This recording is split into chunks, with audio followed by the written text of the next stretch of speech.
Diana. Thank you for coming back to the Mindful Parenting Podcast. I'm so glad you're here. Thanks for having me. It's good to talk with you again. Yes, I think we were just talking about self-compassion and just like how I feel like there's like not enough times and ways to talk about self-compassion. I mean, honestly, we'll get into this, but like honestly, I feel like it just needs to I personally feel like I need to revisit that practice kind of all the time. I feel like the guilt that comes up is so kind of just reflexive, or you feel like you're kind of a bad person if you know what I mean? The guilt kind of makes you, I don't know, there's like something about like our own personal morality and guilt that's all sort of tied up together. I mean, do you feel that way? Like that you, even though you've taught self-compassion in so many different ways, that you have to like revisit it for yourself often too? So I was just in the kitchen calling my husband saying, I'm about to go on the Mindful Parenting podcast, and I'm the least mindful parent on the planet right now. Oh no. And had to like pull all of my self-compassion together in one moment to try and recenter myself and remember how hard this is because of the interaction I just had with my teenage son. So he came out of the I went, he's home from school for the day, and I went up into the in the kitchen, and we had listed 4 things that he needed to do this morning: put away your laundry, take a shower, feed yourself, and contact somebody that you're going to do something with, right? And I went up there and I was like, how are those 4 things doing? And he said, oh, yeah, I took a shower and put away my laundry. And I look at his face, and he has white zit cream all over his face. And I'm like, there's no way you took a shower. So he's lying to me in my face. And there we go. This is a moment of self-compassion because I was not the best parent in response to that lie, right? We always are having these moments that don't go the way that we want them to go. And then maybe we don't respond the way that we wish we would respond. We're not the most mindful parent, even if we're going on the Mindful Parenting podcast. And that's where self-compassion helps us get back on track. So I'll tell you what I did to get back on track, but that's the long answer to that question all the time. Yeah. All the time. Okay. Good. Yeah. I figured. I mean, it's like I always have to come back to it again and again. Yes, I'm teaching mindful parenting. I'm teaching for self-compassion. I'm always coming back to it and practicing it again and again. And I feel like having to say that, like, I'm not doing this perfectly. I mess this up all the time. I give myself permission to be human, because what else are you going to do? It's like the most practical way to respond. Okay. Tell us how you responded to your son. Well, I'll tell you what I did poorly first. Okay, great. So the reactive response is, at least for me, was just to get so into the story and add to the story and let my emotions just get really, really, really big. And then even, I started doing all sorts of things like, I'm taking away your phone. And there was no pause. There was no pause to even feel what I was feeling, which actually, when I paused, I realized I was actually feeling sad or scared, or, oh, if my teenager isn't honest with me, what's going to happen? Right. So the first thing that I went to was reactivity, but then I caught myself pretty quickly to see, those moments when you can start to almost see yourself doing the thing that you don't want to do. Yes. And you're like, oh, I'm watching it happen. So then the next thing that I did actually was call my husband, which is an interesting, automatic response. It's a healthy one. Like, I clearly can't handle this. I need some help here. And that's we think of self-compassion as this thing that we do by ourselves, but sometimes we need to put Tara Brach in our ears, or our good friend that, is a parent as well, or our partner, to help us hear another voice, right? That we're not alone in it. So that was the next step.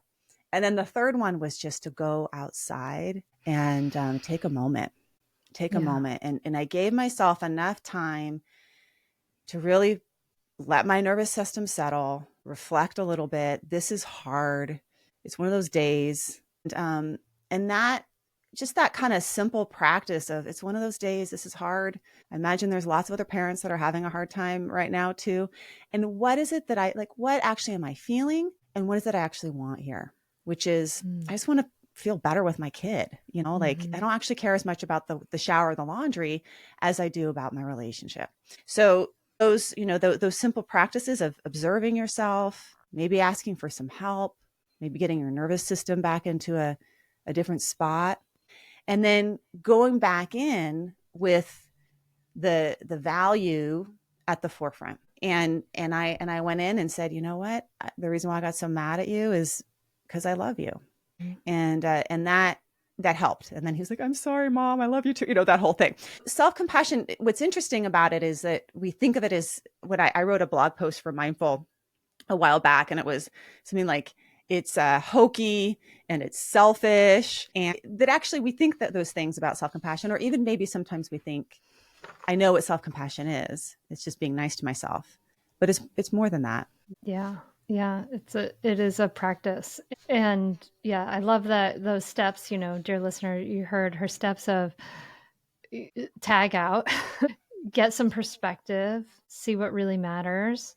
Yeah, it's sometimes it's like as soon as I walk away, I'm like I'm snipping at her about this because I'm stressed because this other thing happened, and I can see it, and I'll go and I'll say, honey, I had to do it like yesterday. I said, honey, I think I snipped at you because I'm feeling stressed about this thing.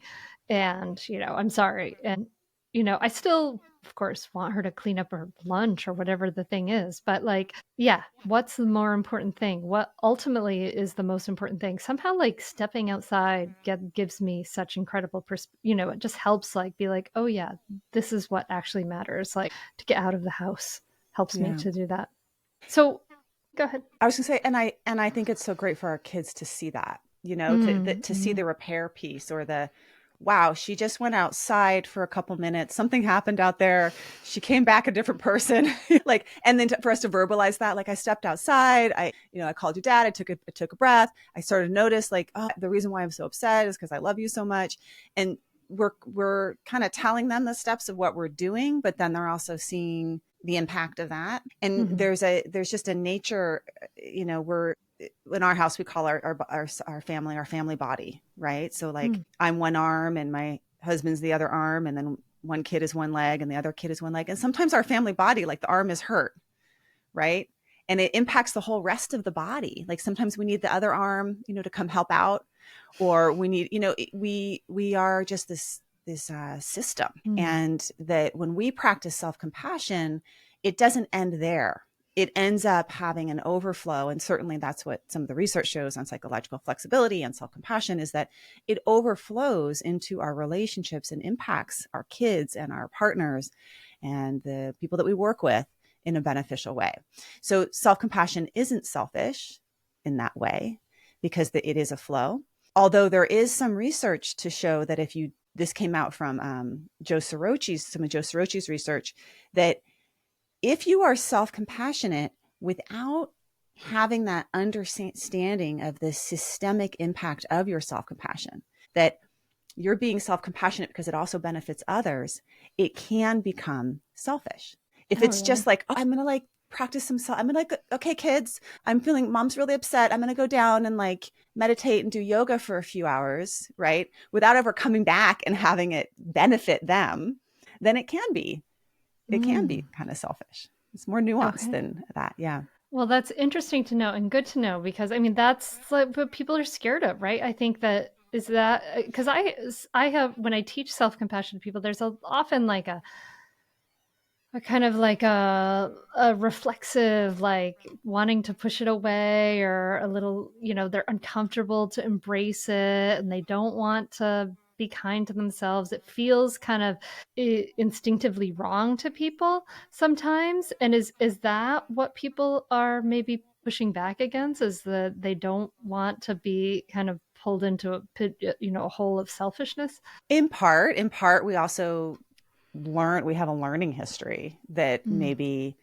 self-compassion is selfish, right? It was modeled to us from our parents, or we're told that in certain ways. And there's actually a good amount of research on fears of self-compassion. Marcela Matos, who's a researcher out of Portugal, she did a study during COVID. She had 21 different countries participate in this study.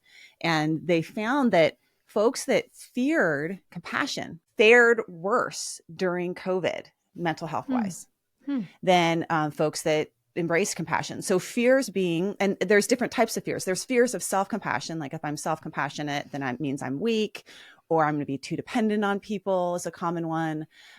If I'm self-compassionate, it means that I can't do things on my own, or I'll just be lazy and I'll lose. Yeah. Oh, this is the other one. I'll lose my edge. I'll lose my edge if I'm self-compassionate. Like I just won't care as much anymore. And then, there's people also have fears of being compassionate to others. Like if I'm too compassionate to somebody else, they might all depend on me and I'll have to fix everyone else's problems. Or they have fears of receiving compassion. If I ask for help, then it means I'm weak in some way. And so that is sort of one of those first steps. And in the Self-Compassion Daily Journal, that's one of the places that I have people start is like, what are your fears? What are you afraid of will happen if you're kinder to yourself? And we do know there's, thousands of studies at this point, Kristen Neff leading the helm at a lot of them, that it's not true. Like there was a fun study, the donut study, which is one of my favorite ones, where they had restrictive eaters go into a waiting room. Everyone in the study in the waiting room were to eat a donut, quote, before the study starts. So listeners, if you're in a research study and you sign the consent forms, the study has started. So they all ate a donut, right? All these restrictive eaters ate a donut. And then half of them were randomly assigned to a condition that was a self-compassion condition. It said things like, gosh, everybody eats donuts sometimes. Everyone in the study is eating a donut. Just be gentle with yourself. No biggie. You ate a donut. Then they all went to a room where there was unlimited supplies of Reese's Buttercups and peanut butter peppermint patties. And they measured how much candy these people ate. The folks that ate the donut, but then got the self-compassion intervention, ended up eating less. So it's not that we become lazy. It's actually that we become more aligned with how we want to show up when we're practicing self-compassion. Just like how me taking that little compassion break helped me go in and be a better parent. I wasn't a lazier parent. I was actually a better parent. So that's the nature of fears. We all have them and you got to look at them, but then maybe you can start to experiment a little bit. Is it true? Are you sure? Do you know that's true? I love that donut study. That's really beautiful. I think that that is definitely my experience with self-compassion is that, and with compassion is that it just helps me to like get back up, start again, do the whole, just to give yourself a soft landing. It just seems so practical to me because then I'm not going to fall into like a pitiful hole of sadness, self depreciation. I'm going to be able to pick myself back up, start again, and all of those things. But you were talking about like some of those fears of self-compassion. You talked about fears of being compassionate with others. That's something I think that sometimes we have as parents, right? Like we can think of like compassion for our kids, right? In some sense, like it seems like that's a good thing, of course, right? To have compassion for our kids. We want to be able to have empathy, have compassion for our kids. But we also are tasked with like holding boundaries and things like that, right? With like, you want your kid to take a shower or to like get the chores done or to, help do the dishes and all these different things. And, one of the things, like, at least in my world, my oldest daughter struggles with a chronic pain condition. And we've been told to like, just, that she should do all the things that she should have to do. And yet at times she's in pain. She's tired. Her spoons have run out. You probably know that terminology, Diane, because you're a psychologist, but that's this terminology they use in like the chronic pain world where you just have no energy for anything else. You're exhausted. And so it's been challenging to walk the line between compassion and what I'm kind of supposed to do, which is to like, and insist that she pulls as much weight as the other people in the house. And I imagine that other parents can, have a similar challenge with maybe different circumstances. I don't know. What do you say to people for that kind of thing? Well, I feel like that's such a universal experience in so many ways, right? And sometimes compassion has to do more about the how you do something than it does what you're specifically doing, But we'll start with the what. So, the not eating so much candy, right? You can do that in a compassionate way or in a non-compassionate way. You can choose not to eat the peanut butter buttercups whatever, the peanut butter cups because you're like, I'm not allowed to eat those. I'm too blah, blah, blah, blah. No sugar for me. Or you can do it because like, I already had donut today. I think I've had enough sugar. My tummy's a little upset. I'm going to take care of myself and not eat that candy. Right. Mm. Same thing with, our kids when we're encouraging them to go to school when they don't want to go to school, or we're cleaning out their knee when they had a bike accident and there's all that gravel in it, right? Is it a Mm. compassionate thing to not clean out the gravel because it hurts too much? Mm. That actually, like the most compassionate thing is to clean out the gravel, right? But it's how you're doing it. How are you cleaning out that gravel? How are you working with your daughter when she's in that place of exhaustion and at her limit? And you also know it may benefit her to maybe move slowly through something that is a little bit, more than what she maybe feels like she can Mm. do in this moment. And that requires some attunement, but it really also requires the coming at it from a place of love, coming at it from a place of care, as opposed to someone told me I'm supposed to do this, so I better do it. And boundaries, I think boundaries are quite compassionate things. Or they can be. They can also be quite uncompassionate. Depends on the how you go about it. Yeah, that makes a lot of sense. I mean, that's part of what I work with parents in mindful parenting is like like, yeah, yes, let's hold our boundaries around our needs and different things, but like, let's be kind as we hold those boundaries. Let's be compassionate. We don't have to be harsh. And that can make all the difference in the world, which is exactly what you're saying here with all the research on compassion, and self-compassion, kindness to ourselves and to others, is that it makes all the difference in the world, the how you're going about doing these things, whether it's holding a boundary, cleaning out a wound, or whatever it is. Yeah, it actually, what's interesting about it, or what I find about compassion, is that it just moves you into a different system, right? So Paul Gilbert's work out of the Compassionate Mind Foundation, I really like his theory around these different brain body systems that we can be in. So we can be in threat system. We all know that pretty well when we're fight, flight, freeze, fawn, right? We can also be in drive system, which is I need to get my kid to do this, right? That if I It's get a my kid very to do this, familiar system to yeah. me. If I get my kid to do this, then I'm a good parent. If my kid is off a screen, if my kid is showered, if my kid did their homework, if my kid emptied the dishwasher, whatever it is that you need to get your kid to do, ate their vegetables, then you're a good parent, right? So that's drive. And then we have Mm. threat. And for many of us, our threat and our drive are like really close friends. So we feel scared, we feel threatened, we feel stressed, so we go into drive. Mm. But there's this whole other system, which is our compassion system, and it kind of operates in a whole other universe. Like this compassion system can down regulate our threat and drive, and its goal is totally different than the threat and drive. Its goal is to bond, connect, heal.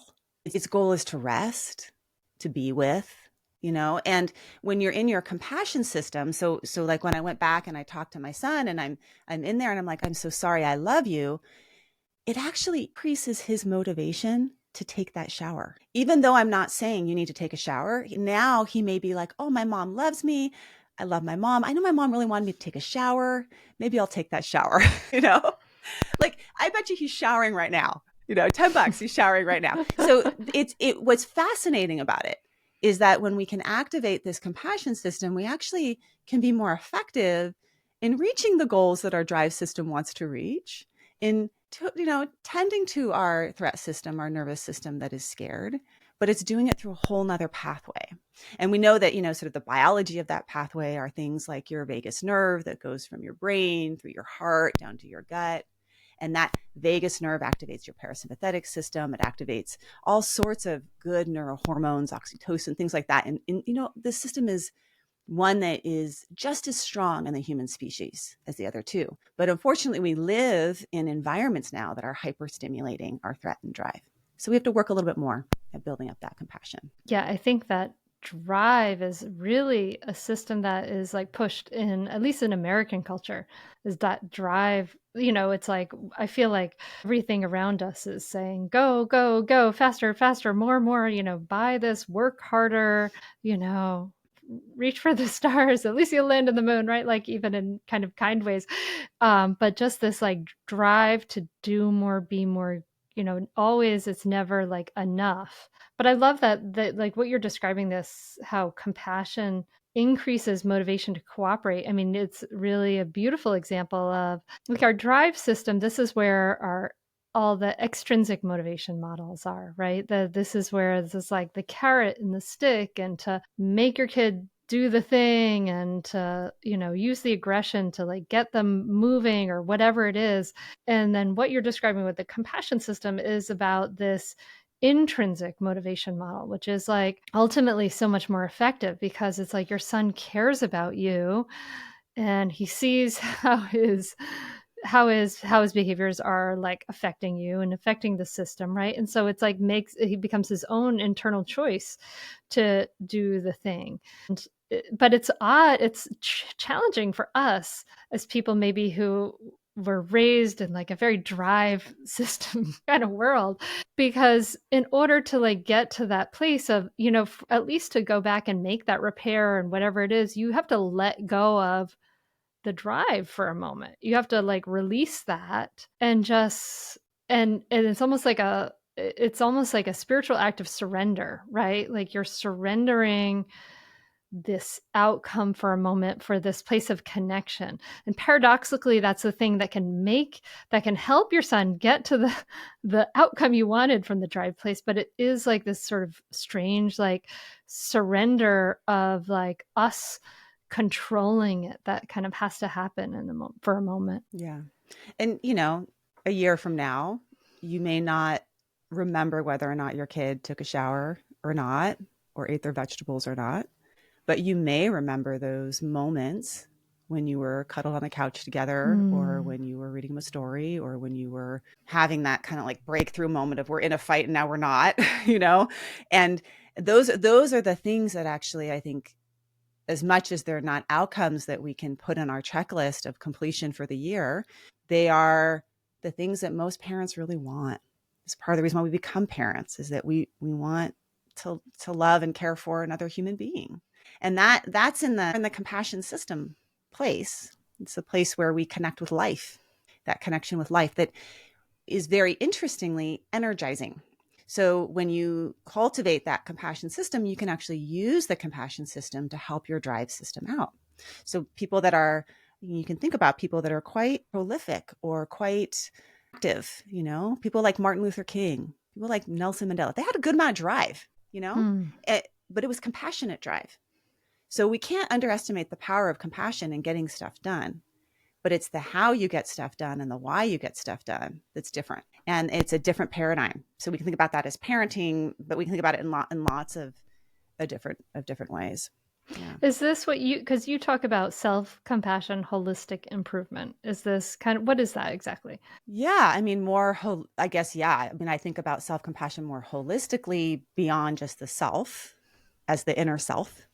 Actually, so I was on a retreat with Dan Siegel right when this book was coming out, and or when I was working on this book, and he was like, we had this big battle about self compassion. It's like, I don't like the word self compassion, because I don't see that as the self. The Mm. self is so much more than what's happening. That's the inner world. Maybe that's your inner self, but the self is what's happening for you. But your self is in your kid. Your self is in your community. Your self is in your ancestors. Your self is in nature. Your self is so much bigger. So this more holistic view of self compassion is starting to look at, when I'm kind to myself, inner self, to please Dan Siegel, when I'm kind to my inner self, I also have the capacity to open up to all the other aspects of how that kindness can flow. And I see that as a more holistic, because it can help shape the way that we are in the world, our impact in the world, that doesn't just benefit us, but extends beyond us. Yeah, I mean, yeah, absolutely. I mean, I see it as so practically like it's like what we practice grows stronger. And as we practice for ourselves, we practice for our kids and all of those things, it just becomes more reflective. So, just for, we're talking about self compassion because we've talked about self compassion before. And I just know that there's a brand new listener to the podcast here. It's like, well, this is great, but like, let's be practical. How do I practice it? Let's just kind of lay down like how do we practice this? Yeah. Well, let's define it. Now that we're like, what, 20 minutes in, let's define it. And then how could we practice it? So definition wise, self-compassion, it's different than other things. Self-compassion is not self-care. Different things.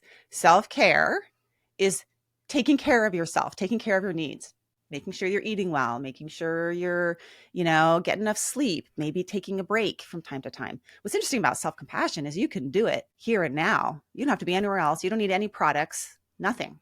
Because what self-compassion is making contact with a moment of pain or discomfort or suffering in some way. So the word compassion is, when broken down, is compassion. So be with pain.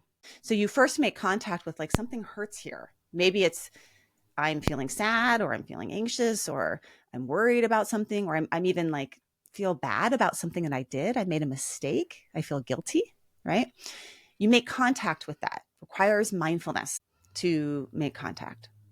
And then the second part of self-compassion is that it's self-compassion isn't self-care. Self-compassion isn't self-pity either. So self-pity may be just like, oh, I'm going to wallow in my guilt, right? Poor me. The second part of self-compassion is doing something about that, helping yourself out, being kind to yourself, taking action to alleviate some of your suffering, right? So that practice of kindness, the practice of also understanding that we all suffer, common humanity, is a very important part of self-compassion that differentiates it from self-care or self-pity or even selfishness. And this component, so it's sort of this practice of, first I pause and I recognize that I'm hurting. Okay, this is a moment of suffering. And then look at me, I'm like naturally doing this. I put my hand on my chest and my belly, right? This is just automatic for me at this point. Like here I am making contact with it. You could put your hand on your face. You could put your hand on your chest. You could slow your breath way down so that your exhale becomes really long, and you exhale to activate that vagus nerve. And then, how can I care for myself in this moment? Maybe it's just saying something like being encouraging or kind. Maybe it's activating my wisest self. Maybe it's stepping outside. Maybe it's forgiving myself for being human and, sometimes yelling at my kids. Maybe it's remembering that everybody is human and gets upset. So we practice that kindness, and it really is activating a wiser version of you, a wise friend that can help you out. And that's why, like, you can do it in the boardroom meeting and you can do it in the kitchen with your kids, because no one really knows that you're doing it, but you are shifting into that compassion system when you do these things. Yes. Shift out of that drive system into that compassion system and soften. And that is like just makes all those human connections, I think, with ourselves, obviously, but also with our families, with those relationships that are most important to us. It just makes it all able to happen when we shift out of doing and driving and going and into like, yeah, I'm human, I'm here, I'm soft, I'm listening, right? That like softer human side. It's not the thing that's most rewarded in our culture, so it can be not so habitual for us. It can be a little uncomfortable, dear listener. It's okay if it is, right? And sometimes we have to borrow, you asked about maybe a specific practice, but sometimes a practice that I've been using lately is like borrowing some other compassionate people. I don't know. Did you ever see the movie Ghost with like Patrick Swayze Patrick and Whoopi Swayze. Goldberg? I should rewatch that sometime. Such a good movie. We have like a few memories of it, but one of the scenes that I remember, I think it was Whoopi Goldberg that climbs inside Patrick Swayze's body at some point. There was like something happens like that. So we can embody, and listeners can do this as you and I are talking, and you can do it too, Hunter. We can embody compassionate people. So you can think about right now somebody in your life, present, not present anymore, or even a spiritual figure who you think of as being very strong and stable, a stabilizing force. Who would you think of, Hunter? Who would be a stabilizing force you could think of? I think mostly my mom. 80% of the time, my mom. Yeah. Your mom when she's in that version of her. Okay. We know we're all have different versions. So I love you, Mom. Yeah. So here's what I want you to do. Hunter, you're going to take on the posture and spine of your mother. That stabilizing posture and spine of your mom. And listeners can take on the posture and spine of whoever was that. And then imagining also somebody who is very kind and like super, like when they like just exude love, like open-hearted, kind, loving nature. Who would be that person? That was my oldest friend Heather's mom, Anita. Anita. So we have the spine of your mom, and then I want you to open your heart to the heart of Anita, that you can hold the heart of Anita. And then somebody who is very wise. They see things clearly. They don't add too much story. They're just like, boom, laser vision, super wise, super clear. Who would be a wise person? It could be a spiritual figure too. It doesn't have to be a person, but or an animal even. I mean, I guess that would be Thich Nhat Hanh. Thich Nhat Hanh. Okay, so you have the spine of your mom, the heart of Anita, and then look through the eyes of Thich Nhat Hanh. Oof. Wow, that's a crazy, powerful combination. Yeah. Okay. We're building your compassion itself. She's pretty awesome. Okay. So one more, last one. So listeners can do that too. They're building the eyes of that wise person. The last one is somebody who speaks their truth, who can stand up and say something when they need to say something, who can be quiet when they don't want to say something harsh or mean, that just has this capacity to use their voice in a really compassionate way. Who's that? Toni Morrison. Toni Morrison. Okay. Yeah. This is an awesome combo here. So here we go. So we close our eyes and we feel the spine of that strength of that person who embodies strength to us. And we feel the heart of that person or spiritual figure who's so loving, and the eyes of that wise person, and the voice of that clear, compassionate person. And we can hold all of those in our body. And when we have that, then we walk into those difficult situations. And we walk in getting to borrow our collective compassion, right?